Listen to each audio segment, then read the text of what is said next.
காரமடையில் பார்த்தாச்சுன்னா அங்கே வச்சு கேக்கு வெட்டியிருக்கேன். நான் என்ன கேட்குறேன், இதே புத்தாண்டு கொண்டாட்டத்தை ஒரு மசூதிக்கு முன்னாடி போய் பன்னியை வெட்டி உங்களால் கொண்டாட முடியுமா? போர்க்கு சூப் மசூதி முன்னால் குடிச்சு நாங்கள் கொண்டாடுறோம், நீ செய்ய முடியுமா? அப்பா அம்மாவுக்கு பாத பூஜையோ ஆசிரியருக்கு பூஜை செய்யக்கூடியதுக்கு தமிழ்நாடு அரசு தடை விதிக்கிறது. மாணவர்களுக்கு அந்த பழக்கம் வந்துடப்படாதான். இந்த பழக்கம் மாணவர்கள்ட்ட இருந்தால் தப்பு இல்லையா? ஏன் அதுக்கு தடை விதிச்சாங்கன்னு புரிஞ்சதில்லை. அன்னையும் பிதாவும் முன்னேறி தெய்வம்னு நீ எப்படிறா நினைக்கலாம்? நீ என்ன நினைக்கணும்?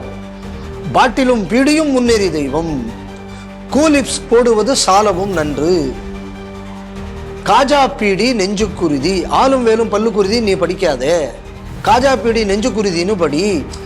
பஸ்ஸில் போகிறவங்களுக்குள்ள உயிரில் மட்டும் பிரச்சனை இல்லை. இப்போ இவங்க ரோட்லவே வருது, எதிர்க்க இருக்கிற வண்டியில் அடிக்கிறவனுக்கும் அவுட்டு, சைடில் ரோட்டில் கடை வச்சிருக்கிறவங்க அவுட்டு, ரோட்டில் நடந்து போகிறவங்க அவுட்டு அப்படின்னு பார்த்தாச்சுன்னா ஒட்டுமொத்த தமிழ்நாட்டுக்கு இன்னைக்கு என்னடானா உயிருக்கு உத்தரவாதம் இல்லாத ஒரு நிலையை இன்றைக்கு இந்த தமிழ்நாடு அரசாங்கம் கொண்டு விட்டிருக்கிறது. ஒருத்தன் என்ன சொன்னா, நான் பள்ளிக்கூட பாடம் உனக்கு சொல்லி கொடுத்தாச்சுன்னா அவன் இந்தியன் கலராக இருப்பான், இன்டலெக்டில் அவன் வெள்ளக்காரனாக இருப்பான்னு ஒருத்தன் கொண்டு வந்தான் மெக்காலேன். இன்னொருத்தன் என்ன சொல்றான், நீ மாறிட்டேன்னா தாருல் இஸ்லாம் அதுக்கு எதிராக இருப்பது அம்புட்டும் தாருல் ஹராப். இந்த நாட்டை படையெடுத்தாச்சுன்னா உனக்கு சொர்க்கத்தில் இடம் கிடைக்கும், நரகத்திலிருந்து விடுதலைங்கிறான் ஒருத்தன். மத புஸ்தகத்தை வச்சே இப்படி சொல்லி கொடுத்துக்கிட்டு இருக்கான் ஒருத்தன். அவன் மத விழாவை கொண்டாடிக்கிட்டு இருந்தான் யூதன். அவனை போய் இங்கிருந்து இந்த ஹமாஸ்காரன் போய் அடிச்சான். ஹமாஸ்காரன் அடிச்ச உடனே திருப்பி இஸ்ரேல்காரன் மறுபடியும் அடிச்ச உடனே நீங்களே என்ன சொன்ன, ஐயோ அப்பாவிகளை பாதுகாக்கக்கூடிய கடமை நமக்கு இருக்கிறது அல்லவா? அவனுக்கு அந்த ஹமாஸ்காரன், அதாவது இவன் கொன்னதுக்கு திரும்பி அடிச்சவனை பாதுகாக்கிறதுக்கு ஊரம்பட்டும் போராட்டம் நடத்தினீங்களேடா. எதுவுமே செய்யாத ஒரு ஹிந்து அங்க டெய்லி கொல்லப்பட்டிருக்காலும் இவனுக்கு ஆதரவா எவன்டா போராட்டம் நடத்தினீங்க? இந்திய அரசு.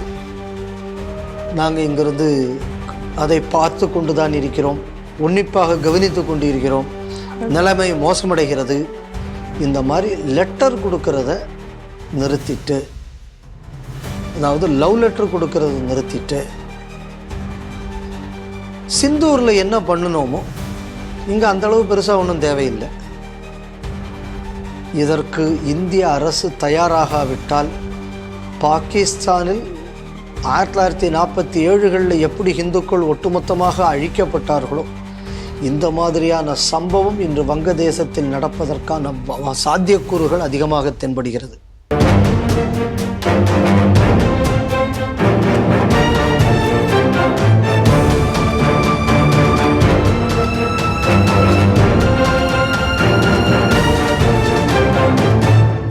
ஸ்ரீ டிவி நேயர்களுக்கு வணக்கம். இன்றைய செய்திகள் சிந்தனைகள் நிகழ்ச்சிக்கு உங்களை வரவேற்கிறோம். இன்றைய செய்திகள்: ஸ்ரீரங்கம் கோவில் டிக்கெட் மோசடி, புத்தாண்டு கொண்டாட்டம் பெயரில் கோவிலின் புனிதத்தை கெடுத்த எஸ்ஐ. நலம் காக்கும் ஸ்டாலின் முகாம் நடந்த அரசு பள்ளியில் போதைப் பொருட்கள். வேலைக்கு சென்றால் உயிருக்கு உத்தரவாதம் இல்லை, கதறும் அரசு பேருந்து ஓட்டுநர்கள். இந்தியாவில் ஊப்பா சட்டத்தில் கைதாகி சிறையில் உள்ள உமர் காலிதுக்கு நியூயார்க் மேயர் மம்தானி கடிதம். பங்களாதேஷில் கோகோன் தாஸ் என்ற இந்து இளைஞரை எரித்து கொள்ள முயற்சி. இந்த செய்திகள் குறித்து நாம் திரு பாலகௌதமன் அவர்களுடன் சிந்திக்க இருக்கிறோம். வாருங்கள் நேர்களே. வணக்கம். வணக்கம் அம்மா. காரமடை ரங்கநாதர் ஆலயத்துல ராபத்து பகல் 10 உற்சவம் இந்த மார்கழி மாதம் என்பதால் நடந்து கொண்டிருக்கிறது. இந்த நேரத்துல நேற்றைய தினம் இந்த கிறிஸ்தவ புத்தாண்டு, ஆங்கில புத்தாண்டை கொண்டாடுகிறோம் அப்படிங்கிற பேர்ல காவல்துறையினரே கோவிலினுடைய அந்த சந்நிதி, இந்த போட்டோலாம் சமூக வலைதளங்களை வந்திருக்கு. அந்த கோவிலினுடைய வாசல், அதாவது சந்நிதியினுடைய வாசல் மாதிரி தான் அது இருக்கிறது. அதாவது அந்த கொடிமரத்துக்கு வெளியில அது பார்த்தாலே தெரியுது. அந்த இடத்துலயே நின்று கேக்கை வெட்டி புத்தாண்டை கொண்டாடி இருக்கிறார்கள், கிறிஸ்தவ புத்தாண்டை. கேக்ல முட்டை இருக்கும் அப்படிங்கிறது எல்லாருக்கும் நம்ம தெரிஞ்சது. எந்த மாதிரியான ஒரு நேரத்துல, அதுவும் கோவிலுக்குள்ளார அசைவ உணவு செய்ய மாட்டார்கள் இந்துக்கள் என்பதை தெரிந்தும் அந்த இடத்துல கொண்டு போய் இவர்கள் இந்த மாதிரி கேக்கை வெட்டி புண்படுத்தும் விதமாக நடந்து கொண்டிருக்கார்கள். இதற்கு இந்து முன்னணி மிகப்பெரிய எதிர்ப்பை தெரிவித்து இன்னைக்கு அவங்க ஒரு போராட்டத்தையும் அறிவித்திருக்கிறார்கள். அதே போல ஸ்ரீரங்கத்தில் இருக்கக்கூடிய ரங்கநாதர் கோவிலில் பார்த்தோம் அப்படின்னு சொன்னா, இந்த சொர்க்கவாசல் திறப்பிற்காக இந்த கட்டண டிக்கெட் அப்படிங்கிற பேர்ல பல போலி டிக்கெட்டுகளையும் இந்த தடவை விநியோகிச்சிருக்காங்க அப்படிங்கிறத பார்க்குறோம். இன்னும் சொல்ல போனா அங்க இருக்கக்கூடிய ஒரு திமுக பிரமுகர் ராம்குமார் அப்படிங்கிறவர் அதாவது சொர்க்கவாசலுக்கு நாள் ராத்திரி அந்த டிக்கெட்டோட விலை எப்படி விற்கிறாங்க அப்படின்னா 1400 ஒரு டிக்கெட், 700 ஒரு டிக்கெட். அப்போ அந்த 700 டிக்கெட் வந்து 2000 ரூபாய்க்கும் 1400 டிக்கெட் 4000 ரூபாய்க்கும் விற்கிறாங்க. அதுக்கு அடுத்த நாள் வந்து அதுவே டபுள் மடங்கு ஆகுது. அந்த 7000 ரூபாய் வந்து 5000 ரூபாயாக மாறுகிறது. 4000 700 5000 ரூபாய் ஆகுது. 700 5000 ரூபாக ஆகிறது. அந்த 4000ங்கிறது பல மடங்கு உயர்ந்து 25,000 மாறுகிறது. இதை தவிர போலி டிக்கெட்டுகளும் இதுல வந்து அடிக்கப்பட்டிருக்கிறது. இதெல்லாமே அறநிலைத்துறை அமைச்சருடைய பெயரை பயன்படுத்தி இதெல்லாம் செய்ததாக ஒரு குற்றம் சாட்டுகிறார்கள். அதை பத்தின ஒரு செய்தியும் வந்திருக்கிறது. 2 விஷயம். ஒன்றும் போலி டிக்கெட் அடிக்கலைன்னா இது திமுக அரசு இல்லை. ஏன்னா திமுக அரசு ஆட்சிக்கு வந்த முதல் அரசு, அண்ணாதுரை சிஎமான முதல் அரசுலேயே உலகத்தமிழ் மாநாட்டில் போலி டிக்கெட் அடித்த அரசு. அதனால் திமுகவின் மரபு காப்பாற்றப்பட்டிருக்கிறது அப்படின்னு பார்க்கணும். ஏன்னா திருட்டு டிக்கெட் அடிக்கிறது. அடுத்தது நம்ம எதை பார்க்கணும் அப்படின்னா, ஹிந்து அமைப்புகளை பற்றி சொல்லுவாங்க, ஹிந்து சன்னியாசிகளை பற்றி சொல்வார்கள். பக்தியை வைத்து இவர்கள் வயிறு வளர்க்கிறார்கள். இப்போ பக்தியை வச்சு எவன்டா வயிறு வளர்க்கிறது? எவன் வயிறு வளர்க்கிறது? திமுக தானே பண்றான். அப்ப கோயில் உனக்கு என்ன வியாபார பொருளா? இந்த கேள்விக்கு நீ பதில் சொல்லணும்ல. இது முதல் முறையா இல்லை. நீங்க ஏற்கனவே இப்ப நான் என்ன கேட்கிறேன், உபரி நிதியில் நாங்க காலேஜ் கட்டுறோம், உபரி நிதியில் நாங்க கல்யாண மண்டபம் கட்டுறோம். அப்ப எதுக்கு நீ டிக்கெட்டு போடுற? உங்கள்கிட்ட உபரி நிதி இருக்க, அப்ப எதுக்கு திருப்பி இந்துக்கள்கிட்ட நீ காசு வாங்குற? அப்போ திருக்கோவில்களை கொள்ளையடிப்பது என்பதை வழக்கமாக்கி விட்டார்கள். அது மட்டும் இல்லாம அந்த டிக்கெட், அந்த டிக்கெட்ல வந்து இன்னைக்கு ஒரு ரேட்டு, நாளைக்கு ஒரு ரேட்டு. ஆம்னி பஸ் ரேட் மாதிரி, ஆம்னி பஸ் மாதிரி அதுக்கு ரேட்டை கூட்டிக்கிட்டு போறது. சரி, எதுக்கு இப்போ என்ன நடவடிக்கை எடுக்க போறாங்க? இந்த பாருங்க, தாமிரகுளம்னு ஒரு ஊர் இருக்கு பெரிய குளத்து பக்கத்துல. அங்க ஒரு வெங்கடாஜலபதி கரடுன்னு ஒரு கரடு இருக்கு.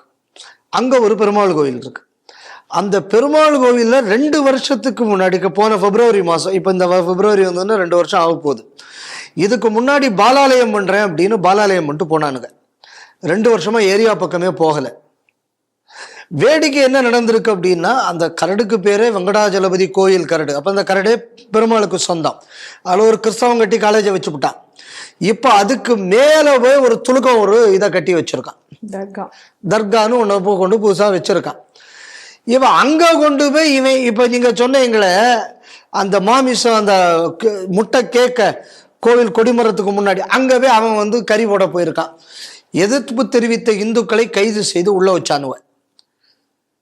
இந்துக்களை வச்சதுக்கு அப்புறம் இப்ப அறநிலையத்துறை நேர போய் அந்த போன வருஷத்துக்கு முந்தின பிப்ரவரி மாதம் தான், அதான் நான் 2 வருஷத்துக்கு முன்னாடி தான் அறநிலைய போய் அதை பாலாலயத்துக்கு பெருமாள் எடுத்து வெளியில வச்சாங்க. அதுக்கு முன்னாடி அறநிலையத்துறை போகலை, அதுக்கு அப்புறமும் அறநிலையத்துறை போகலை. அதுக்கு பவர் எடுத்து அதுக்கு கட்டடம் கட்டி எல்லாமே அங்கே உள்ள பக்தர்கள் தான் செய்திருக்காங்க. இந்த ஏரியா பக்கமே போகலை. இதுக்கிடையில இப்படி வந்து அந்த மலையை ஆக்கிரமிச்சு மசூதி கட்டுறானே என்னடான்னு கேட்கலாம்னு எச்ராஜா அவர்கள் போன உடனே 30ஆம் தேதி ஒரு நோட்டீஸ் அனுப்பிச்சிருக்கான் அந்த கோயில் அர்ச்சகருக்கு. யாரு? ஹெச்ஆர்என்சி. நீ இவ்வளவு விலை உயர்ந்த சிலையெல்லாம், ஏன்னா அதில் வந்து பஞ்சலோக சிலை என்னத்தையோ வாங்கி வச்சிருப்பாங்க போல இருக்கு அந்த உற்சவ மூர்த்திக்காக. இந்த இவ்வளவோ அந்த ஊர்க்காரங்க பண்ணியிருக்காங்க. இப்போ பாதுகாப்பற்று நீ இப்படி கோவிலை வச்சிருக்கலாம்னு இப்போ வந்து லெட்டர் அர்ச்சகருக்கு. ஏன்டா இது ஏதாவது ஒன்னோடதா? அதே மாதிரி என்னைக்கு ஹெச்ஆர்என்சி போய் அங்கே பூட்டு போடுறானோ அன்னைக்கு துளுக்கம் மேலே அந்த மசூதியில் சில வேலைகளை பார்க்குறான். என்ன விஷயம் அப்படின்னு போய் பார்த்தாச்சுன்னா, அதில் அந்த போர்டு ஒன்று வச்சிருக்கு. அதில் அந்த ஜாஃபர் சேட்னு ஒருத்தர், ஒரு போலீஸ்காரர் இருந்தார்ல, அதாவது இந்த கனிமொழி ராசாவெல்லாம் அந்த 2G வழக்கு விசாரணையில் காப்பாற்றி விடுறதுக்காக, அந்த ஜாஃபர் சேட்டுக்குள்ள சொந்தக்காரன் அந்த கமிட்டியில் இருக்கான். இப்போ அங்கேயும் இதே மாதிரி நடந்திருக்கு. அப்போ இந்த ஹெச்ஆர்என்சி எங்கக்கூடியது எதற்காக இருக்கிறதுங்கிறத நம்மளால புரிஞ்சுக்க முடியுது. ஒன்று கோயில்களை வேற மதத்துக்காரனுக்கு கொடுக்கறது. சரி, இப்போ நீங்கள் அடுத்தது காரமடை. காரமடையில் பார்த்தாச்சுன்னா அங்கே வச்சு கேக்கு வெட்டியிருக்கேன். நான் என்ன கேட்குறேன், இதே புத்தாண்டு கொண்டாட்டத்தை ஒரு மசூதிக்கு முன்னாடி போய் பன்னியை வெட்டி உங்களால் கொண்டாட முடியுமா? போர்க்கு சூப் மசூதி முன்னால் குடிச்சு நாங்கள் கொண்டாடுறோம், நீ செய்ய முடியுமா? வாய்ப்பே இல்லை. வாய்ப்பு இருக்கா? வாய்ப்பே கிடையாது. சரி, இந்த கொண்டாட்டத்தை கொண்டாடுறேன், வேற சில முன்னாடியாவது உன்னால போய் முடியுமா? அப்போ ஹிந்து கோயில்னா என்ன வேணாலும் செய்யலாம். இதை அரசு இன்னைக்கு பழக்கமாக்கி விட்டது. அதனால தான் சொல்றேன், இது இந்துக்களை இன அழிப்பு செய்வதற்காக நடத்தப்படக்கூடிய அரசாங்கம். இந்த அரசாங்கம் ஒழியாத வர இந்த நாட்டுல இந்துக்களுக்கு அடிப்படை உரிமை கூட கிடைக்காது என்பதைத்தான் இந்த செய்தி உறுதிப்படுத்துவதாக நான் பார்க்கிறேன். கும்மிடிப்பூண்டி அரசு பள்ளி, அதுல நலம் காக்கும் ஸ்டாலின் முகாம் அப்படிங்கிறது அந்த அந்த பள்ளி வளாகத்துல நடந்துட்டு இருக்கு. அதே பள்ளி வளாகத்தினுடைய கழிவறைகள்லாம் பார்த்தீங்கன்னா ஏராளமான போதைப் பொருட்கள் உபயோகித்த அந்த ட்ரேசஸ் எல்லாம் அங்கே நிறைய கிடக்குது. அதாவது பீடி குடிச்சது, சிகரெட் குடிச்சது, அதை தவிர இந்த கூல் லிப்ஸ் பேக்கெட்டு, காலி பேக்கெட்டு, அந்த மாதிரி எக்கச்சக்க போதைப் பொருட்களுடைய இதெல்லாமே அந்த கழிப்பறை முழுக்க அங்கே கிடைக்குது. அந்த கழிப்பறை மிகவும் மோசமான நிலையில் இருக்கு. எப்படி ஒரு பள்ளிக்கூடத்தில் இப்படி ஒரு கழிப்பறை, அதை உபயோகப்படுத்தவே முடியாத நிலையில எப்படி ஒரு கழிப்பறை இருக்குங்கிறதும் அந்த வீடியோவை பார்க்கும்போது தெரியாது. அந்த வீடியோ இன்னைக்கு சமூக வலைதளங்கள்ல வைரல் ஆகிறது. எப்படி ஒரு பள்ளிக்கூடத்துல இவ்வளோ போதைப் பொருட்கள் கிடைக்கிறது, புழக்கம் இருக்கிறது அப்படிங்கிற கேள்வியை பொதுமக்கள் வைத்து வருகிறார்கள். அதுவும் ஒரு அரசினுடைய ஒரு முகாம் அங்க நடந்துட்டு இருக்கக்கூடிய ஒரு சூழ்நிலையில பாட்டில விட்டுவிட்டீங்க, அதோட பாட்டிலும் கிடந்தது. இதை எதை கவனிக்கணும் அப்படின்னா, நலம் காக்கும் ஸ்டாலின்கக்கூடிய முகாம் நடத்துவதற்காக அந்த பள்ளி இடம் கொடுத்ததுனால இன்னைக்கு உள்ள போய் வீடியோ எடுக்க முடிஞ்சது. இல்லைன்னா எத்தனை பள்ளிக்கூடத்துக்குள்ள போய் நம்ம எடுக்க முடியும்? வாய்ப்பில்லை இல்ல. அதனாலதான் நமக்கு இதை எடுக்க முடிந்தது. அப்ப அதற்காக நம்ம அரசாங்கத்துக்கு நன்றி சொல்லணும். ஏன்னா இப்படி ஒரு அயோக்கியத்தனை நடக்குதுன்னு வெளியில கொண்டுறதுக்கு இதை திறந்து விட்டதுனால தானே நடந்தது. ரெண்டாவது, ஒரு மருத்துவ முகாம் நடத்தக்கூடிய இடத்துல முன்னாடி என்னென்ன இருக்கு சரி பார்க்கணுங்கக்கூடிய அடிப்படையை கூட செய்யாமல் மருத்துவ முகாம் நடக்குது. அப்ப அந்த முகாம் எந்த அளவு சின்சியரா நடத்துறாங்கிறதுக்கு இதையும் கூட நமக்கு வேற ஒரு உதாரணம் எடுக்க வேண்டாம். இப்படிப்பட்ட ஒரு இடத்தை தேர்வு செய்யறாங்க அப்படின்னா, அப்ப அந்த முகாமும் என்னன்னா பேரளவிலான முகாம். இது உண்மைக்கும் ஒரு நோக்கத்திற்காக நடத்தப்பட்ட முகாம், அதாவது மருத்துவ நோக்கத்துக்காக நடத்தப்பட்ட முகாம் அல்ல. இது பணத்துக்கு செலவு எழுதுவதற்கான நடத்தப்பட்ட முகாம்ங்கிறது தெளிவாக தெரிகிறது. அடுத்தது எதா பார்க்கணும், இதெல்லாம் பள்ளிக்கூடத்துக்குள்ள இருக்கு அப்படின்னு பாருங்க. அப்பா அம்மாவுக்கு பாத பூஜையோ ஆசிரியருக்கு பூஜை செய்யக்கூடியதுக்கு தமிழ்நாடு அரசு தடை விதிக்கிறது. மாணவர்களுக்கு அந்த பழக்கம் வந்துடப்படாதான். இந்த பழக்கம் மாணவர்கள்ட்ட இருந்தா தப்பு இல்லையா? ஏன் அதுக்கு தடை விதிச்சாங்கன்னு புரிஞ்சது இல்லை. அன்னையும் பிதாவும் முன்னேறி தெய்வம்னு நீ எப்படிடா நினைக்கலாம்? நீ என்ன நினைக்கணும்? பாட்டிலும் பீடியும் முன்னேறி தெய்வம், கூலிப்ஸ் போடுவது சாலவும் நன்று, காஜா பீடி நெஞ்சு குருதி, ஆளும் வேலும் பல்லு குருதி நீ படிக்காதே, காஜா பீடி நெஞ்சு குருதின்னு படி, இப்படின்னு சொல்லி கொடுக்கக்கூடிய ஒரு சிந்தனையைத்தான் இந்த அரசு வைத்திருக்கிறது. அதனால இப்படி நீங்க அதுக்கெல்லாம் நீங்க கட்டுப்பாடு ஏன் விதிக்கிறேன்னா, இப்படிப்பட்ட அயோக்கிய உருவாகணும் தானே அரசாங்கம் நினைக்குது. யோசிச்சு பாருங்க. இது திருவள்ளூர் மாவட்டம், திருத்தணியும் திருவள்ளூர் மாவட்டம். அந்த திருத்தணியில நீங்க பார்த்தாச்சுன்னா போதையில பயிலுக இந்த ஒடிசால இருந்து ஒருத்தரை பிடிச்சி அடிச்சு விட்டாங்க, நம்ம பார்த்தோம். ரீல்ஸ் போடுறதுக்காக. அதுக்கு முதல் நாள் அரசுட்டு இருந்து ஒரு அறிக்கை வந்தது. அதுல போதைங்கிற வார்த்தை கூட இடம்பெறல. நீங்க கவனிச்சிருப்பீங்களான்னு எனக்கு தெரியும். ஆமா, அரசு தரப்புல வெளியிட்ட செய்தி அறிக்கையில இல்ல, ஆனா டிஜிபி தான் வருது. ஆனா அரசின் அறிக்கையில போதையை பத்தின ஒரு குறிப்பு வரல.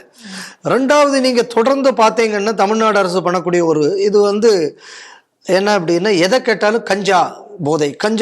இது கஞ்சா போதை மட்டும்தானா, இல்லைன்னா இது சைக்கோட்ராபிக் ட்ரக்கா? சைக்கோட்ராபிக் ட்ரக் இருக்கிறத கூட கஞ்சா போதைன்னு சொல்லி மூடி மறைக்கிறது.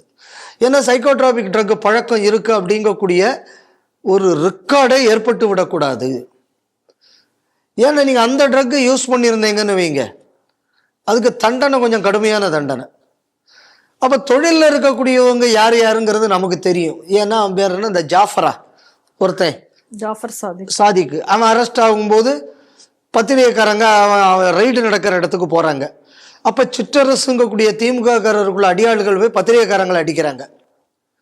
பத்திரிகைக்காரங்களை அடித்த உடனே பெருசாக யாருமே அதை பற்றி பேசக்கூட இல்லை. அதாவது இந்த மாற்றத்திற்கான ஊடகவியலாளர்னெல்லாம் சொல்லி ஒரு கூட்டம் இருக்க, ஏன்னா பத்திரிகைக்காரன் அடித்தானே கூட அப்போ வாயை திறக்கலை.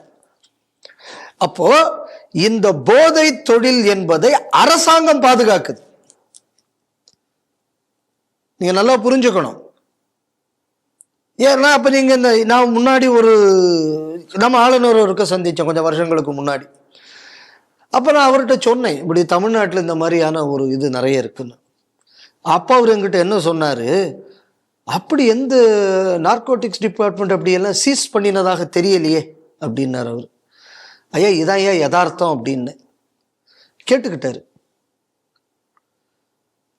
இப்போ அவர் சொல்றார், இங்க நிறைய ட்ரக்ஸ் எல்லாம் போயிட்டு இருக்கு, பரவாயில்ல, காலம் கடந்தாதும் ஞானோதயம் வந்திருக்குங்கிறதுல எனக்கு ஒரு சந்தோஷம்தான். இல்லை நம்ம சொன்னதை சீரியஸாக எடுத்துக்கிட்டு அவர் அதுக்கப்புறம் ஆராய்ச்சி பண்ணாராங்கிறது நமக்கு தெரியலை. அதனால இது தொடர்ந்து சஸ்டைண்டா தமிழ்நாட்டை ஒரு போதை மாநிலமாக மாற்றுவது, இது வெளிநாட்டுக்காரர்களோடு சதியின் ஒரு அங்கம்.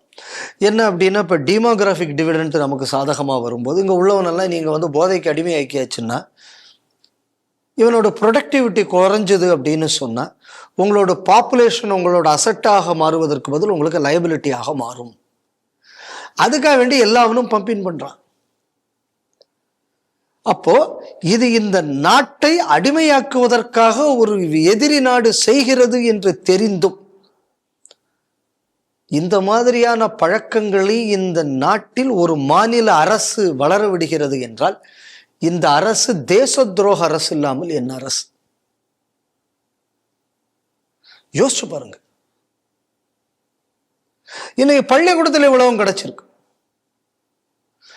வெளியில வந்தாச்சு இல்லையா செய்தி, ஏதோ ஒருத்தையும் பேரு கூட மறந்து போச்சு, விஷ்ணுன்னு யாரோ ஒருத்தர் ஒரு பள்ளிக்கூடத்துல பேசி புட்டான் அப்படிங்கிறதுக்காக உடனடியாக மந்திரி மகேஷ் பள்ளிக்கூடத்துக்கெல்லாம் போய் ஹெட்மாஸ்டரா மாத்தி என்னெல்லாமோ நடவடிக்கை எடுத்தாங்களே. என்னோட ஏரியால எப்படி உள்ள நுழைய முடியும்? எப்படி நுழைய முடியும்? அப்ப இதுக்கு அவர் செய்யலைன்னா என்ன? இது அவர் ஏரியா இல்லையா? அப்படிதானே அர்த்தம். அப்ப இது என்ன அப்படின்னு சொன்னா, போதையெல்லாம் நீங்க வைக்கலாம், ஆனா ஒரு ஆன்மீக உணர்வோ தேசிய உணர்வோ குழந்தைகளுக்கு போய்விடக்கூடாது. குழந்தைய பல மொழிகள் படிச்சு விடக்கூடாது. ஆனா நீங்க குடிக்கலாம், கஞ்சாடிக்கலாம், கூல் லிப்ஸ் போடலாம், என்ன வேணாலும் பண்ணலாம். இதான அரசின் கொள்கை? இதான அரசின் கொள்கை. அதனால இந்த அரசு என்பது தமிழகத்தின் வருங்காலத்துக்கு சாவுமணி அடித்துக் கொண்டிருக்கிறது. இந்த அரசு இருக்கிற ஒவ்வொரு நாளும் தமிழ்நாடு அழிவை நோக்கி சென்று கொண்டிருக்கிறது அப்படின்னு தொடர்ந்து நம்ம சொல்லிக்கிட்டு வரோம். இந்த மாதிரி ஒரு இன்டர்நேஷ்னல் ட்ரக் ராக்கெட்டுக்கு ஒரு ஆளுங்கட்சியே இப்படி ஒரு ஏஜென்ட் வேலை பார்க்கறதுங்கக்கூடியது உண்மைக்கு வருத்தப்ப அளிக்கக்கூடிய விஷயம். இது அரசியல் ரீதியாக இருக்கலாம், நாங்கள் டெமோக்ரஸி அதனால ஆர்டிக்கிள் 356 பயன்படுத்த மாட்டோம்னெல்லாம் மத்திய அரசு நினைக்கலாம். ஆனால் என்னை பொறுத்தளவில் இது ஒட்டுமொத்த மாநிலத்தின் வருங்காலத்தை அடுத்த இப்போ இந்த தலைமுறை ட்ரக்குள்ளே போயிடுச்சுன்னா அவங்களால மீட்கிறதுங்கிறது கஷ்டம். ஆப்பிரிக்காவுக்கு நடந்த நிலைமை தான் தமிழகத்திற்கும் நடக்கும். பஞ்சாப் அந்த நிலைமைக்கு போயாச்சு.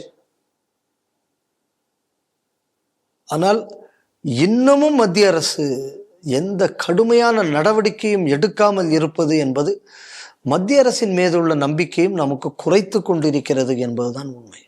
வேலைக்கு போனா திரும்ப வர முடியுமா? அப்படிங்கிறது திரும்ப வர முடியுமானா உயிருக்கு உத்தரவாதம் இல்லை அப்படிங்கக்கூடிய ஒரு நிலை இருக்கு அப்படின்னு சொல்லிட்டு புலம்புகிறார்கள் அரசு பஸ் ஊழியர்கள், அதாவது கண்டக்டர், டிரைவர் போன்றவர்கள்.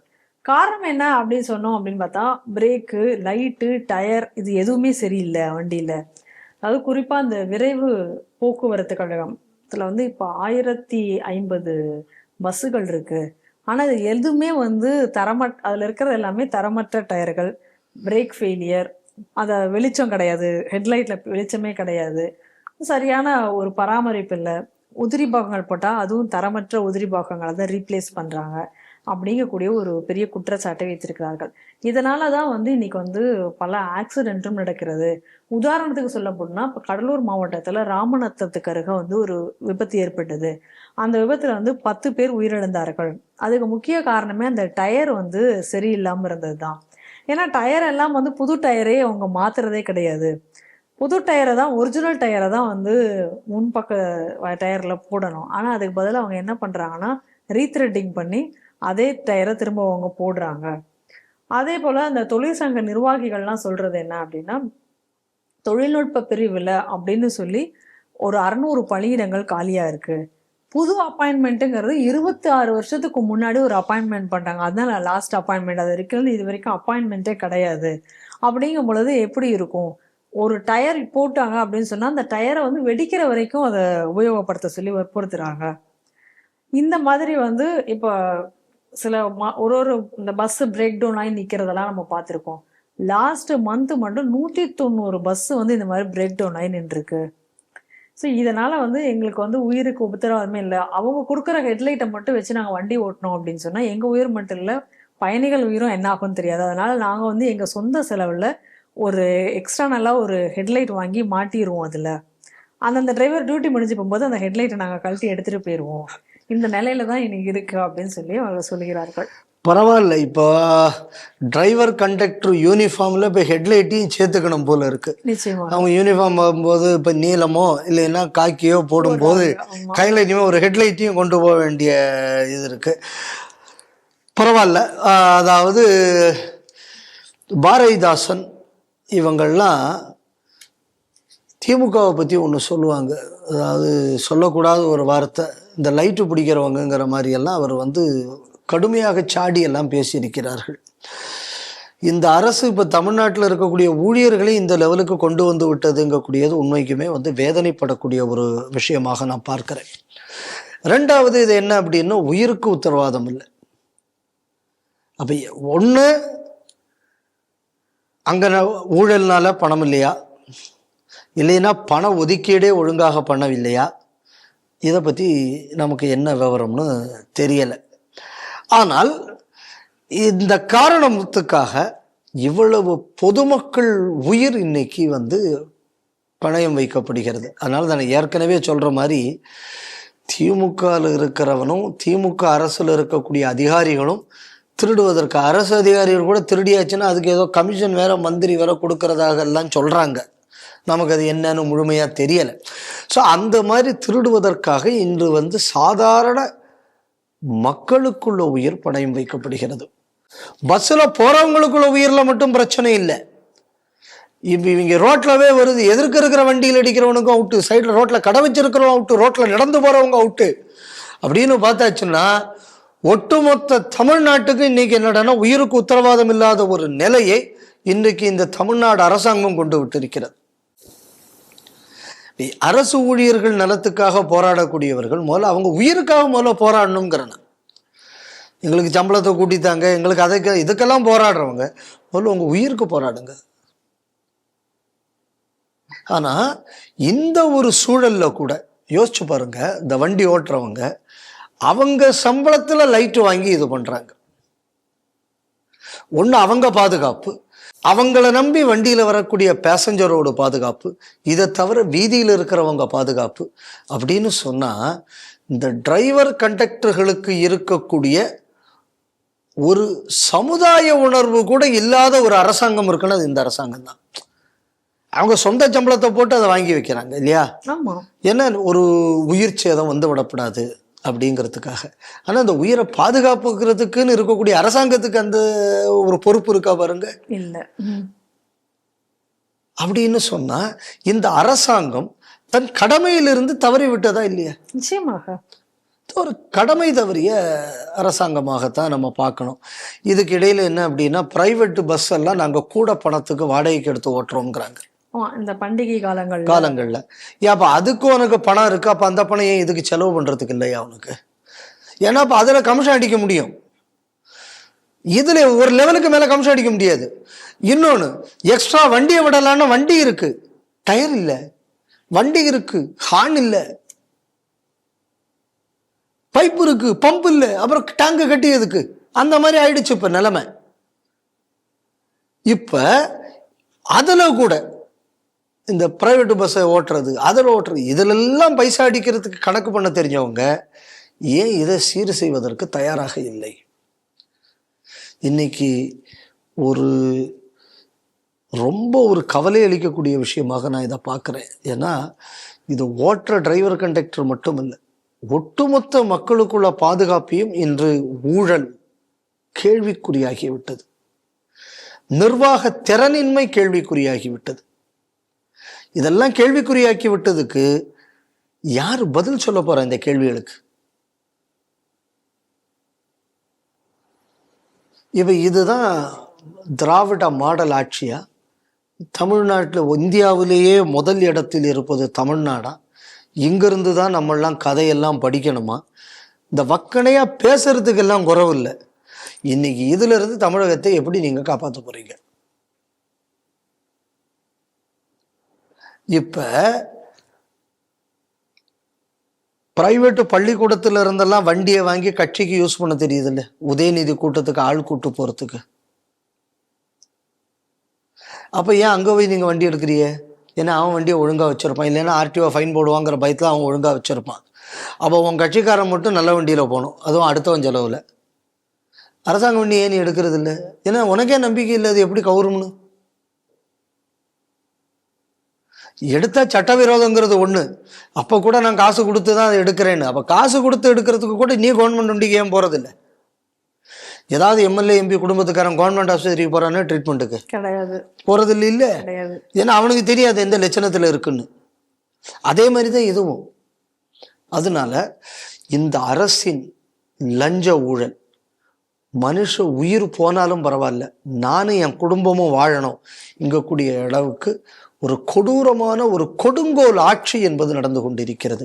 பாரதி சொன்ன பேய் அரசாண்டால் பிணம் தின்னும் சாத்திரங்கள் அப்படிங்கிறது எங்க பொருந்தும்னா இங்க நடக்கக்கூடிய இந்த திராவிட ஆட்சிக்கு தான் பொருந்தும். UAPA சட்டத்தில் கைதாகி சிறையில் இருக்கக்கூடிய உமர் காலித்துக்கு நியூயார்க் மேயர் மம்தானி கடிதம் எழுதியிருக்கிறார். இந்த நியூயார்க் மேயராக இந்த மம்தானி தேர்ந்தெடுக்கப்பட்ட உடனே இந்திய வம்சாவளியினை சேர்ந்தவர் முதலாக நியூயார்க் மேயராக தேர்ந்தெடுக்கப்பட்டிருக்கிறார் அப்படின்னு சொல்லிட்டு இங்க எல்லாரும் அதை ரொம்ப பெருமையாக கொண்டாடினார்கள். உமர் காலித் யாரு அப்படிங்கிறது இங்க எல்லாருக்குமே தெரியும். டெல்லியில நடந்த அந்த CAAக்கு எதிரான அந்த கலவரத்துல மிகப்பெரிய அளவுல அந்த கலவரத்தை தூண்டியது, அந்த கலவரத்திற்கு பின்னணியில இருந்து ஆயுதங்களை சேகரித்து வைத்தது அப்படின்னு சொல்லி பல குற்றச்சாட்டுகளுக்கு உள்ளாக்கி UAPA சட்டத்தின் கீழே டெல்லி திகார் செயலில் இருக்கார். இது வரைக்கும் பல முறை அவருக்கு ஜாமீன் மனு வந்தும் மறுக்கப்பட்டிருக்கிறது. ஏன்னா குற்றம் அந்த அளவுக்கு இருக்கு அப்படிங்கிறனால அவருடைய ஜாமீன் மறுக்கப்பட்டிருக்கிறது. அப்படிப்பட்டவருக்கு நியூயார்க்ல இருந்து மேயராக தேர்ந்தெடுக்கப்பட்டிருக்கக்கூடிய மம்தானி இன்னைக்கு கடிதம் எழுதியிருக்கிறார். அந்த கடிதத்தில் அவர் என்ன சொல்றாருன்னா, கசப்பை பற்றிய உங்கள் வார்த்தைகள் எனக்கு அடிக்கடி நினைவுக்கு வருகிறது. அது ஒருவரை முழுவதும் ஆட்கொள்ள விடக்கூடாது என்பதனுடைய முக்கியத்துவத்தையும் அது நினைவு கூறுகிறது. உங்களுடைய நினைவில் நாங்கள் இங்கே இருக்கிறோம் அப்படின்னு, அதோட உங்களுடைய பேரண்ட்ஸை நம்ம பெற்றோர்களை நான் போய் சந்தித்து வந்தேன் அப்படின்னு சொல்லி இன்னைக்கு அவர் ஒரு பதிவை வெளியிட்டிருக்கிறார். இப்போ நல்லா கவனிக்கணும், உமர் காலித் இப்போ எங்க இருக்கா? அப்படி திகார் ஜெயிலில் இருக்காரு. இப்போ அவர் அரெஸ்ட் பண்ணதுனால அவங்க வீட்டில் எல்லாரும் கஷ்டத்தில் இருக்கிறார்கள்னு எல்லாம் சொன்னாங்க.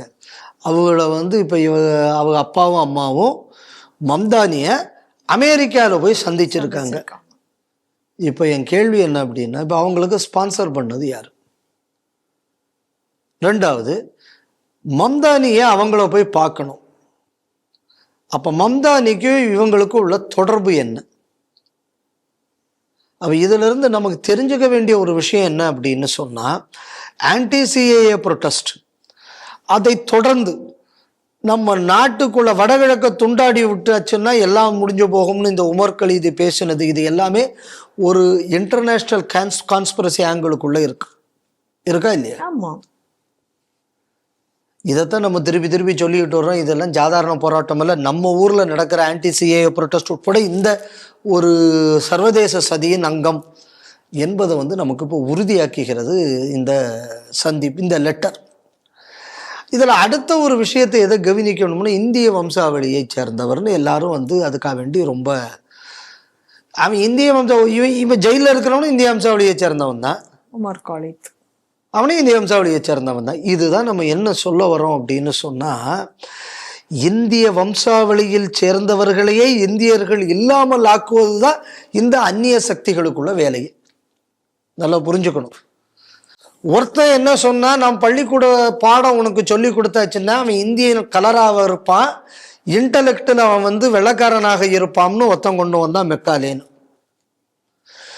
இன்னொருத்தன் என்ன சொல்றான், நீ மாறிட்டேன்னா தாருல் இஸ்லாம் அதுக்கு எதிராக இருப்பது அம்புட்டும் தாருல் ஹராப், இந்த நாட்டை படையெடுத்தாச்சுன்னா உனக்கு சொர்க்கத்தில் வந்து இடம் கிடைக்கும், நரகத்திலிருந்து விடுதலைங்கிறான் ஒருத்தன். மத புஸ்தகத்தை வச்சே இப்படி சொல்லி கொடுத்துக்கிட்டு இருக்கான் ஒருத்தன்.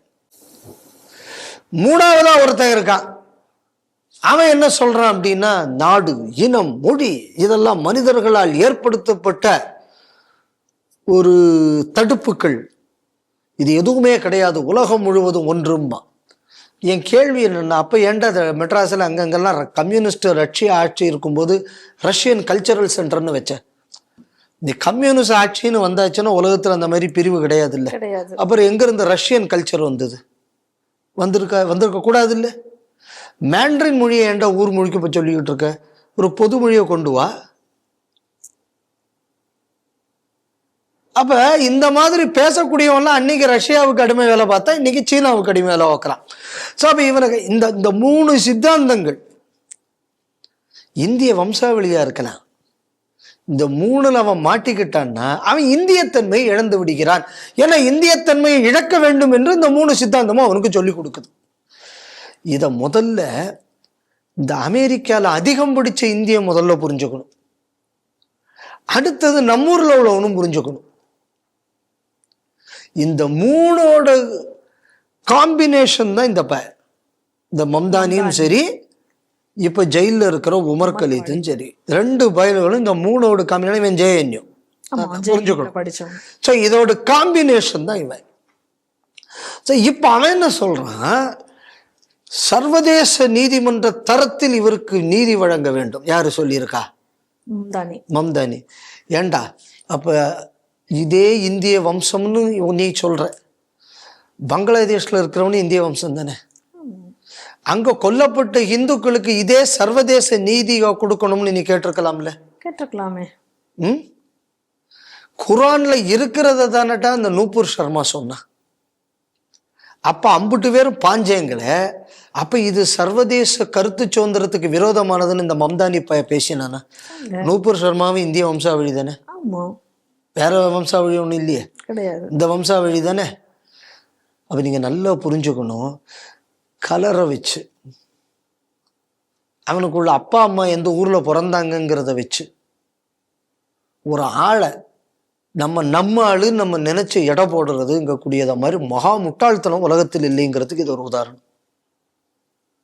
இந்தியாவை பிரிக்க வேண்டும், இந்தியாவை துண்டாட வேண்டும்னு பேசினவனுக்கு இவன் அங்கிருந்து சொல்லியிருக்கான். அப்ப இந்திய வம்சாவளின்னு சொல்லிக்கிறதுக்குள்ள யோக்கியதை உங்களுக்கு எங்கடா இருக்கு?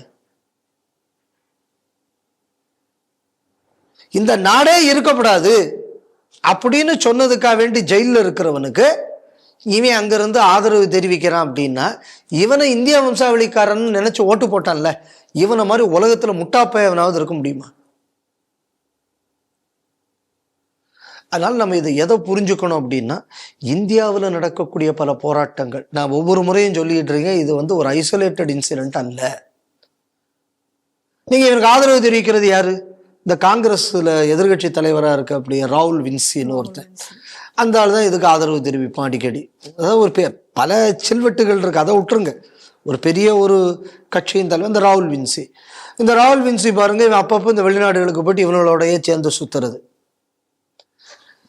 இப்போ என்ன அப்படின்னு சொன்னா, அமெரிக்காவே இப்போ ஒரு மாதிரி ஓரங்கட்டப்பட்டு கொண்டிருக்கிறது சர்வதேச அளவில் இருந்து. எல்லாம் முடிஞ்சதுக்கு அப்புறம் நான் தான் இந்த இப்போ முன்னாடி வந்து அமெரிக்காக்காரன் நான் தான் இந்தியாவுக்கும் பாகிஸ்தானுக்கும் பஞ்சாயத்து பண்ணேன்னா, இப்போ சீனாக்காரன் சொல்கிறான் நான் தான் பஞ்சாயத்து பண்ணேன்னு. என்னைக்கு? நேத்திக்கு சொல்லியிருக்கான். இம்புட்டு நாள் கழிஞ்சு இம்புட்டு நாள் அவன் வாயை திறக்கலை. ஏன்னா ட்ரம்ப்புக்கு அங்கே ஃபியூஸ் அத்து போச்சு. உடனே இப்போ இவன் ஆரம்பிக்கிறான். உடனே காங்கிரஸ்ல இருந்த அந்த ஆளு, அந்த பேர் இந்த ஆந்திராக்காரன் ஜெயராம் ரமேஷ், அந்த ஆளு உடனே இதுக்கு உடனடியாக மோடி பதில் சொல்லியாக வேண்டும். ஒரு வயலும் சம்மந்தப்படலைங்கிற பார்லிமெண்ட்ல தான் ஏற்கனவே அவர் சொல்லிவிட்டாரு. அப்ப திருப்பி சைனாக்காரனை கொண்டு நீ இப்படி ஒரு ஸ்டேட்மெண்ட் விடு, நான் இதை வச்சு அரசியல் பண்றேன்னு தேசத்துக்கு எதிராக பண்ணக்கூடிய வேலையை இந்த கட்சி பண்ணுது. அப்ப நான் சொல்லக்கூடிய ஒரு அமெரிக்க தொடர்பு, ட்ரம்ப், சீன தொடர்பு, இவனுக்கு காங்கிரஸ்காரன் ஆதரவு கொடுக்கறது, யோசிச்சு பாருங்க. சர்வதேச அளவில் இந்தியாவை ஒழிக்க வேண்டும் என்று செயல்படக்கூடிய ஒரு குழுவும் நம்ம நாட்டில் இருக்கிற துரோகிகளும் எப்படி ஒருங்கிணைந்து வேலை செய்கிறார்கள். இன்னித்த லெட்டருங்கக்கூடியது ஆதாரபூர்வமா இந்த ஒவ்வொரு விஷயம் வரும்போதும் ஸ்ரீ டிவியில நான் தொடர்ந்து இந்த விஷயங்களை சொல்லிக்கிட்டு வர்றேன். இதுக்கு எல்லாம் இன்னைக்கு டாக்குமெண்ட்ரி எவிடன்ஸ். அன்னைக்கும் நம்ம எவிடன்ஸை கொடுத்தோம். அந்த டாக்குமெண்ட்ரி எவிடன்ஸ் நம்ம கொடுத்தது. இப்ப கன்ஃபஷன் ஸ்டேட்மெண்ட்டே வருது. அதனால இன்னைக்கு உள்ள இந்த மம்தானியோட லெட்டர் இது எதற்காக நம்ம இன்னொரு விஷயத்தில் யோசிச்சு பார்க்கணும். மறுபடி இதை வைத்து இந்தியாவில் மறுபடி ஒரு பயங்கரவாதத்தை கலகத்தை ஏற்படுத்த வேண்டும். நீங்க இவனை உள்ள அடைச்சி வச்சிருக்கீங்க, ஆனா நாங்க சர்வதேச சமுதாயம் இதை சும்மா விட்டு விட மாட்டோம்னு மிரட்டுவது. இப்போ மம்தானிக்கு ஒரு இந்தியன் ஒரு டேக் இருக்கிறதுனால இப்போ இந்தியாவுக்கு எதிராக அவன் பேசினா அது ஃப்ளாஷ் ஆகும். இந்தியாலையும் ஃப்ளாஷ் ஆகும், வெளியிலையும் ஃப்ளாஷ் ஆகும். ஒரு சின்ன உதாரணம் பாருங்க. இந்த காலிஸ்தான் தனிநாடு இதுக்கு தேன்மொழி சௌந்தரராஜன் ஒரு பொம்பளை இக்வாலிட்டி லேப்ஸ்ன்னு ஏதோ ஒன்று அங்கே அமெரிக்காவில் வச்சிருக்கு. இப்போ அதை கூப்பிட்டு விருது கொடுத்தான். யாரும் கொடுத்தான்? தமிழ்நாடு அரசு கொடுத்துச்சு. இப்போ தமிழ்நாடு அரசு விருது பெற்றவர் பார் இந்த நாட்டில் நடக்கக்கூடிய அயோக்கியத்தனத்தை சொல்கிறாருன்னா அது பேப்பரில் ஃப்ளாஷ் ஆகும். அப்போ மம்தானியின் எலெக்ஷன் நியூயார்க் மேயர் நியூயார்க்குக்காக அல்ல, உலகம் முழுவதும் பல அரசியலுக்காக மம்தானியை இந்த மாதிரியான சக்திகள் இன்று மேயர் ஆக்கி இருக்கிறது. இதைத்தான் அன்னைக்கே நான் சொன்னேன். மம்தானி எலெக்ஷன் வந்த நேரத்தில் இப்போ ஒவ்வொரு வேலையை செய்யறான். 1ஆம் தேதி பொறுப்படுத்த உடனே இந்த வேலையை செய்திருக்கான். ஸோ அடுத்த 4 வருஷம் இவன் என்ன செய்ய போறாங்கிறது இப்போ நமக்கு தெளிவாக தெரிஞ்சு விட்டது. அதனால இது என்ன அப்படின்னா, சர்வதேச இஸ்லாமிய பயங்கரவாதத்திற்கு ஒரு ஜஸ்டிஃபிகேஷனுக்கும் அந்த கோபத்தை குறைப்பதற்கும் இன்னைக்கு ஒரு அஃபீஷியல் பவரை பயன்படுத்துவதற்கு எப்படி லண்டனுக்கு ஒரு மேயர் இருக்கிறாரோ இப்போ அந்த மாதிரி நியூயார்க்குக்கும் ஒரு மேயர் எப்படி லண்டன் இன்னைக்கு வீணா போச்சோ அந்த மாதிரி நியூயார்க்கையும் அழிக்காமல் இஸ்லாமிய பயங்கரவாதம் விடப்போவதில்லை. இது பதவி எடுத்த உடனே முதல் நாளே இந்த வேலையை அது செய்து விட்டது என்பதுதான் இந்த கடிதம் நமக்கு தெரியப்படுத்துற விஷயமாக நான் பார்க்கிறேன். வங்கதேசத்தில் ஷேக் ஹசீனா ஆட்சி போனது, அதற்கு பிறகு நடந்த கலவரங்களிலிருந்து அதற்கு அடுத்த கலவரமும் இப்ப நடந்தாச்சு. இதுவரைக்கும் பார்த்தா கூட தொடர்ந்து இந்துக்கள் அங்கு தாக்கப்படுவது என்பது வாடிக்கையான ஒரு விஷயமாக இருக்கிறது. இப்ப இந்த ஓஸ்மான் ஹாதி இறந்து போனதுக்கு அப்புறம் நடந்த கலவரத்துல திபு சந்திரதாஸ் எப்படி கொல்லப்பட்டார் அப்படிங்கிற செய்திகளை எல்லாம் நம்ம பார்த்தோம். அதற்கு அடுத்ததாக நேற்றைக்கு ஒரு சம்பவம் நடந்திருக்கிறது. அதுவும் கிட்டத்தட்ட திபு சந்திரதாஸ் மாதிரியான ஒரு சம்பவமே அங்க நடந்திருக்கிறது. கோகன்தாஸ் என்பவரை இதே போல அவருடைய மெடிக்கல் ஷாப்பை மூடிவிட்டு ஒரு வீட்டுக்கு திரும்பி வந்து கொண்டிருந்த பொழுது ஒரு காட்டு மிராண்டி கும்பல் இதே போல அவரை அடித்திருக்கிறது. அடித்து இதே போல ஒரு மேல பெட்ரோலை ஊத்தி தீ பற்ற வைத்திருக்கிறார்கள். ஆனால் பக்கத்துல ஒரு குளம் இருந்ததுனால அவர் எப்படியோ இந்த கும்பல்ல இருந்து ஓடி சென்று அதுல விழுந்ததுனால அவர் காயங்களோடு இப்போ ரொம்ப சீரியஸான நிலைமையில அவர் மருத்துவமனையில ஒரு சிகிச்சை பெற்று வருகிறார். இந்த மாதிரியான சம்பவங்கள் என்பது தொடர்ந்து ஏதாவது ஒரு வீடு எரிக்கப்படுவது அல்லது வீட்டை உடைக்கப்படுவது, பெண்கள் கற்பழிக்கப்படுவது என்பதை தொடர்ந்து நடந்து கொண்டிருக்கிறது. நான் சொல்லக்கூடியது கொஞ்சம் வருத்தப்படக்கூடிய விஷயமாக இருக்கும். ஆனா உண்மையை சொல்லித்தான் ஆகணும். இந்த மாதிரியான சம்பவங்கள் இனிமேல் அதிகமாகும் வங்கதேசத்தில். நல்லா புரிஞ்சுக்குங்க. பிப்ரவரி மாதம் எலெக்ஷன் வரை இந்த மாதிரி சம்பவங்கள் அதிகமாகும். கூட்டணிகள் அந்த நாட்டில் ஸ்டெபிலைஸ் ஆகும் வர இஸ்லாமிய பயங்கரவாத கட்சிகளுக்குள்ள ஓட்டு அதிகம் வேற கட்சியை அவங்க தோக்கடிக்கணும் இங்கக்கூடிய நிலைமை ஏற்படும் வரை யூனுஸுக்கு சாதகமான சூழல் வரும் வரை, இல்லை இந்த மாதிரி யூனிஸுக்கு சாதகமான சூழல் இல்லைன்னா ஜமாயத்தைக்கு ஆதரவான சூழல் இல்லை அப்படின்னா நம்ம எலெக்ஷனை போஸ்ட்போன் பண்ணால் அந்த மாதிரி ஒன்றை கொண்டு வர முடியுமா அப்படின்னு யோசனை பண்ணினாலும் இது எல்லாத்துக்கும் ஒரு பஞ்சிங் பேக்காக, ஒரு கலவரத்துக்கு ஒரு காரணி ஏதாவது வேணும் அப்படின்னு சொன்னால் அது அப்பாவி இந்துக்களாகத்தான் இருக்க போகிறது. இதுதான் வரக்கூடிய காலமுக்கட்டமாக இருக்க போகிறது. இது நான் ஏற்கனவே ஒருக்க வரும்போது இந்த செய்தி வரும்போது சொன்னேன், இந்த பிப்ரவரி மாதம் எலெக்ஷனை போஸ்ட்போன் பண்ணணும், இல்லைன்னா அவருக்கு சாதகமான ஆட்கள் பதவிக்கு வரணும், அதுக்காகத்தான் இது திட்டமிட்டு செய்யப்படுகிறது. நான் சொல்லியிருந்தேன் உஸ்மான் ஹாதி கொலை அந்த நேரத்தில் நான் சொன்னேன். அதுதான் இப்போ தொடர்ந்து இது நான் சொன்னதுக்கப்புறம் இது 3வது இன்சிடென்ட். இப்படித்தான் இந்த ட்ரெண்ட் இருக்க போகுது. என் கேள்வி என்ன அப்படின்னு சொன்னா, இப்ப அந்த நாட்டில் உள்ள இந்துக்களுக்கு பாதுகாப்பாக யார் இருக்க போகிறார்கள்? ஒருத்தன் இப்படித்தான் பண்ண போறான், அவன் திட்டமிட்டுட்டான், இதுதான் நடக்க போகுது. அப்ப காப்பாத்துற கடமை உலக நாடுகளுக்கு இருக்கா இல்லையா? நிச்சயமாக இருக்கிறது. இருக்கா இல்லையா? நிச்சயமாக இருக்கிறது. நீங்க அவன் பாட்டு அவன் மத விழாவை கொண்டாடிக்கிட்டு இருந்தான் யூதன். அவனை போய் இங்கிருந்து இந்த ஹமாஸ்காரன் போய் அடிச்சான். ஹமாஸ்காரன் அடிச்ச உடனே திருப்பி இஸ்ரேல்காரன் மறுபடியும் அடிச்ச உடனே நீங்கள என்ன சொன்ன? ஐயோ, அப்பாவிகளை பாதுகாக்கக்கூடிய கடமை நமக்கு இருக்கிறது அல்லவா? அவனுக்கு அந்த ஹமாஸ்காரன், அதாவது இவன் கொன்னதுக்கு திரும்பி அடிச்சவனை பாதுகாக்கிறதுக்கு ஊரம்பட்டும் போராட்டம் நடத்தினீங்களேடா. எதுவுமே செய்யாத ஒரு ஹிந்து அங்க டெய்லி கொல்லப்பட்டிருக்காலுமே இவனுக்கு ஆதரவா எவன்டா போராட்டம் நடத்தினீங்க? உலகத்துல எல்லா நாடுகள்லயும் நடந்தது இல்ல. Human rights watch, human rights clock, human rights இது எல்லா பயல்களும் பேசினீங்களேடா. அப்ப இதுக்கு ஏன்டா எவனும் பேச போறது? இது தொடர் வன்முறையாக ஆக போகிறது, ஆய்கொண்டிருக்கிறது. சொல்லிக்கிட்டே இருக்கேன். ஏன்டா ஒரு பயிலும் வாயை திறக்கல? ஏன் ஒரு பயிலும் வாயை திறக்கல? இப்ப ட்ரம்ப், அதாவது அவன் அங்க அழுகிறான், இங்க அழறான், உக்ரைன்ல சாரான், அழறீங்களேடா. நடக்க போகுதுன்னு தெரிஞ்சு ஏன்டா ஒரு பயிலும் இதுக்கு வாய் திறக்கல? இது நடப்பதற்காகத்தான் அவனுக்கு நீ IMF பெயில் அவுட் கொடுத்தியா? இந்த IMF பெயில் அவுட் வரக்கூடிய நேரத்தில் இதே ஸ்ரீ டிவியில் நான் சொன்னேன், இந்துக்களுக்கு மீது தாக்குதல் நடத்த போறானுவ, இஸ்லாமிய பயங்கரவாதம் வளரப்போகுது, பங்களாதேஷில் அதை வளர்ப்பதற்காகத்தான் இந்த IMF பெயில் அவுட். IMF அயோக்கியத்தனத்தை செய்கிறது. பாகிஸ்தான் வந்த நேரத்திலையும் சொன்னேன், பங்களாதேஷ் வந்த நேரத்திலையும் நான் சொன்னேன். நான் சொன்னது இன்னைக்கு நடந்துகிட்டு இருக்கு. இப்ப இந்திய அரசுக்கு ஒரு கடமை இருக்கா இல்லையா? நிச்சயமாக இருக்கு. இந்திய அரசு இப்ப என்ன பண்ண போகுது? கலிதாசியா பையன் வந்திருக்கான, கலிதாசியா ஷாவுக்குங்கிறது போயிட்டு ஜெய்சங்கர் அவரெல்லாம் போய் பார்த்து பிரைம் மினிஸ்டருங்கிறது லெட்டரெல்லாம் எழுதி கொடுத்துருக்காரு. உங்க அம்மா எல்லாம் இந்த நாட்டுக்கும் 2 நாட்டு உறவுக்காக ரொம்பலாம் உதவி இருக்காங்க அப்படின்னு. சரி, இப்போ அவங்கள பயன்படுத்தலாமே, நீங்க பயன்படுத்தலாமே.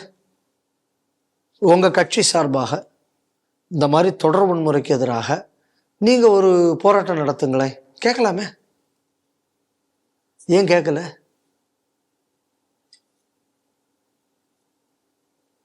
பாலஸ்தீனுக்காக வேண்டியெல்லாம் வருத்தப்பட்டு அறிக்கையெல்லாம் விட்டாங்கல்ல, இதை கேட்டிருக்கலாமே. பிரைம் மினிஸ்டர் அந்த லெட்டர்ல கூடயே எழுதியிருக்கலாமே. இப்போ பையன் தான் வந்திருக்காரு கட்சி தலைவராக, 17 வருஷம் கழிச்சு பங்களாதேஷ் வந்தாரா, சொல்லலாமே. நல்லுறவை அவர்கள் தானே வளர்த்தாங்க.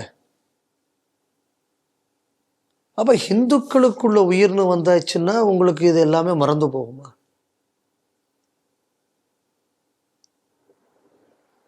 இப்ப பாருங்க, ஒரு கோயம்புத்தூர்ல ஒரு வண்டி ஏதோ ஒரு பிரச்சனையில வடக்க இருக்கிற ஒருத்தனை கொண்டு விட்டான். வடக்கத்தி செத்து போன வடக்கத்திக்காரன் துளுக்கேன், கொன்னவனும் துளுக்கேன்.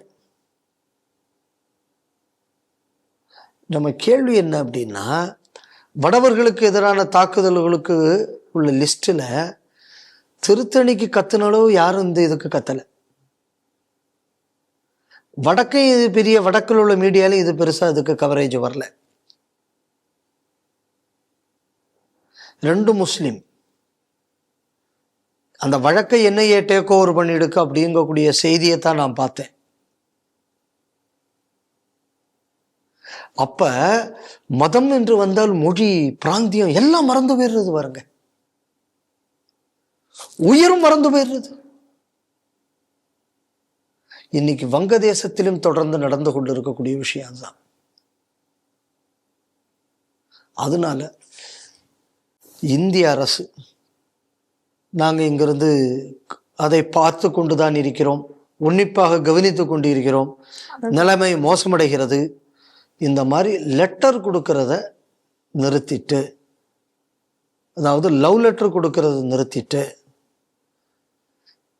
சிந்தூரில் என்ன பண்ணணுமோ இங்கே அந்த அளவு பெருசாக ஒன்றும் தேவையில்லை. இதற்கு இந்திய அரசு தயாராகாவிட்டால் பாகிஸ்தானில் 1947 எப்படி இந்துக்கள் ஒட்டுமொத்தமாக அழிக்கப்பட்டார்களோ இந்த மாதிரியான சம்பவம் இன்று வங்கதேசத்தில் நடப்பதற்கான சாத்தியக்கூறுகள் அதிகமாக தென்படுகிறது.